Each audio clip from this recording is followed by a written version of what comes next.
या बजेटमुळे महाग नेमकं काय झालंय आणि ते का झालं मी तुम्हाला थोडक्यात सांगतो. महाग काय झालंय बघा, स्मार्ट मीटर महाग झाले आहेत, याच्यानंतर महाग झाले आहेत सोलर सेल.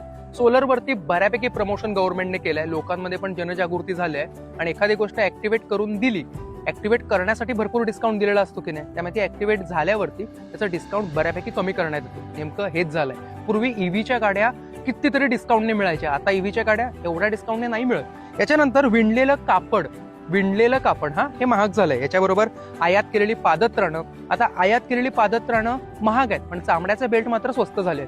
चामड्याच्या गोष्टी या स्वस्त झाल्यात पण आयात केलेली पादत्राणं म्हणजे फुटवेअर हे महाग झालेत, इम्पोर्टेड. याच्यानंतर पीव्हीसी फ्लेक्स फिल्म्स आहेत, अर्थात ते पीव्हीसी आहेत, दोन म्हणजे फ्लेक्स सर्रास वापर होतात, हे महाग झालेत. याच्यानंतर टचस्क्रीनचे डिस्प्ले महाग झालेत.